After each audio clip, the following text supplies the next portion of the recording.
आज पूरे देश में एनआरसी और सीएए को लेकर प्रोटेस्ट चल रहे हैं। जेएनयू जैसे बड़े विश्वविद्यालयों के स्टूडेंट और कई लोग सड़क पर उतरे हैं और इसके खिलाफ प्रदर्शन कर रहे हैं। जैसा कि आप स्क्रीन पे एक फोटो देख सकते हैं, उनमें हिटलर और अमित शाह की तुलना की गई है। जैसा कि इसके पहले भी आप जान लीजिए कि हिटलर जो एडोल्फ जर्मनी का चांसलर था, उसने भी एक नागरिकता कानून लाया था, और जो आज का समय है अमित शाह जी भी एक नागरिकता कानून लाए हैं। तो इन दोनों में जो बातें लिखी, पहले उन बातों की सच्चाई जान लेते हैं हम। हिटलर कहते हैं कि I swear no Jewish will be affected by our Nuremberg law, अर्थात कि मेरे इस न्यूरेमबर्ग लॉ से मेरे किसी भी यहूदियों को कोई प्रभाव नहीं पड़ेगा।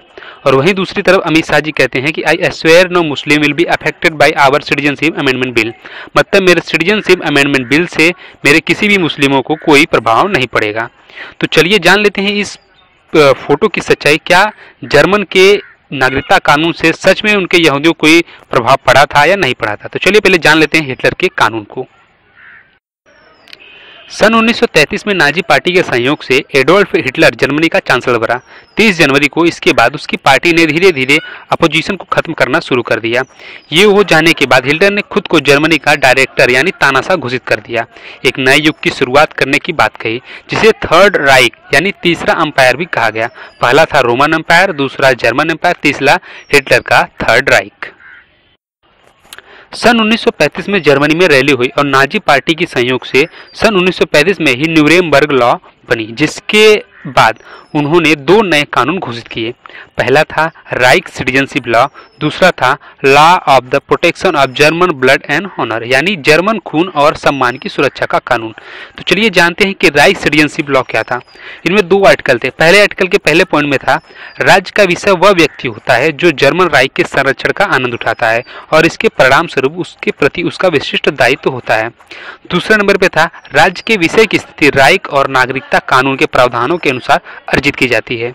वहीं आर्टिकल 2 था, 1 में रीक नागरिक राज्य का विषय होता है जो जर्मन या उससे संबंधित रक्त का है और उसके आचरण से साबित करता है कि वह जर्मन लोगों का और राइक की निष्ठापूर्वक सेवा करने के लिए तैयार और उपयुक्त है। दूसरे पॉइंट पे था, राइक नागरिकता एक राइक नागरिक प्रमाण पत्र के अनुदान के माध्यम से अधिग्रहण किया गया है। तीसरा था, राइक नागरिक कानून के अनुसार पूर्ण राजनीतिक अधिकारों को एकमात्र वाहक है।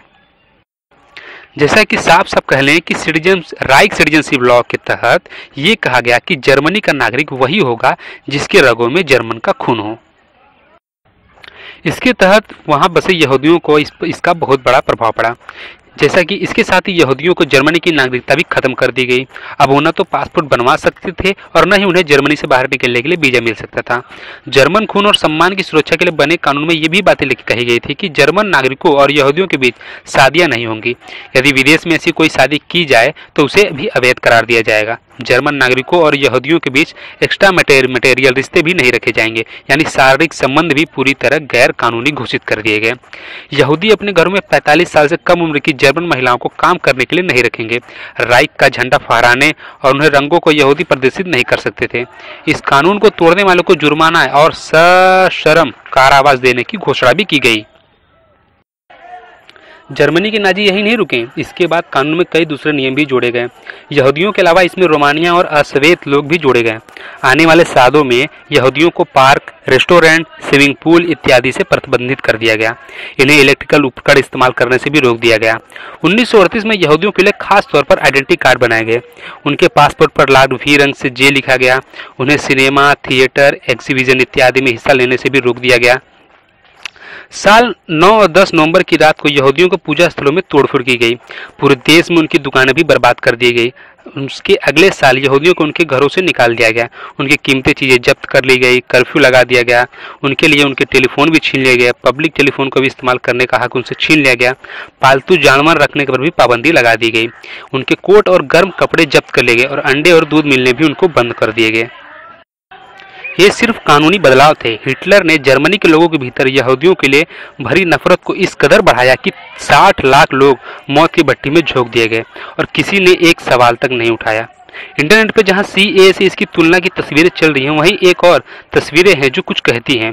जैसा कि पहले तस्वीरों में कहा गया हिटलर ने कि मेरे इस कानून से यहूदियों पर कोई प्रभाव नहीं पड़ेगा। जैसा कि इसके बाद उन्होंने 2 नए कानून लाए जिससे यहूदियों को उनके ही देश के जर्मन में उनके ही देश से उनकी नागरिकता छीन ली गई, मतलब उन्हें ही देश से उनको निकाल दिया गया। जैसा कि जर्मन में 2 तरह के लोग रहते थे, जैसे बहुत तरह से लोग, एक यहूदी थे और जो हिटलर था स्वयं को वह आर्यन नस्ल का मानता था, जो कि उसे लगता था कि आर्यन नस्ल जो है वह यहाँ के मूल निवासी हैं। तो इसके तहत, इस नागरिकता कानून के तहत उसने यहूदियों को बाहर निकाला। जिस तरह से हमारे देश में माहौल, भारत देश में माहौल चल रहा है कि अमित शाह जी वहीं दूसरी तरफ कहते हैं कि मेरे इस नागरिकता कानून से मेरे मुसलमान पर कोई प्रभाव नहीं पड़ेगा। हालांकि ऐसा लोगों ने संभावना की है कि जिस प्रकार हिटलर ने ऐसा दिलावा देकर अपने देश को, मेरे यहूदियों को बाहर निकाल दिया, ठीक उसी प्रकार अमित शाह जी भी कर सकते हैं। जैसा कि ये नागरिकता कानून आया है, इसी डर से लोग इसका विरोध कर रहे हैं। तो आपने जाना कि हिटलर के नागरिकता कानून क्या थे। अगर आप एनआरसी और सीएए नहीं जानते तो मैं इस पर भी एक दूसरा वीडियो बनाऊंगा जल्द, जो कि सीएए और एनआरसी को लेकर बनाऊंगा मैं, कि आप उसके बारे में जान सकते हैं। लेकिन जो सीएए और हिटलर की जो नागरिकता कानून की तुलना इससे की जा रही, वो आपने अभी तक देखा। तो जैसा कि शिक्षा का मतलब ये याद करना नहीं होता है कि हिटलर ने 60 लाख यहूदियों को मारा। शिक्षा का मतलब ये समझना है कि आप समझिए कि हिटलर ने कैसे करोड़ों जर्मनियों को ये विश्वास दिला दिया कि यहूदियों को मारना जरूरी है। जिस प्रकार हमारे देश में राजनीतिक पार्टियां हिंदू और मुस्लिम को एक दूसरे पर विश्वास करवाती हैं कि ये एक दूसरे के अपोजिट है। मतलब कि हिंदुओं को ये विश्वास दिलाया जाता है कि मुस्लिम यहाँ के नहीं, और मुस्लिमों को यहाँ के विश्वास दिलाया जाता है कि हिंदू यहाँ के नहीं। जिस प्रकार की राजनीतिक पार्टियां हमारे साथ खेलती हैं, उस प्रकार को इस मतलब को समझना है। जिस प्रकार की हिटलर ने समझाया कि विश्वास दिला दिया कि यहूदियों को मारना बहुत जरूरी है, जिस प्रकार उन्होंने नागरिकता कानून लाया और उनको बाहर कर दिया गया। तो अगर दोस्तों आपको ये वीडियो पसंद आया होगा तो लाइक करिए, शेयर कीजिए, सब्सक्राइब कीजिए और शेयर कीजिए लोगों तक, जाके इसकी सच्चाई लोगों को पता चल सके। मैं सीएए और एनआरसी पर जल्दी अगला दूसरा वीडियो बनाऊंगा। जय हिंद।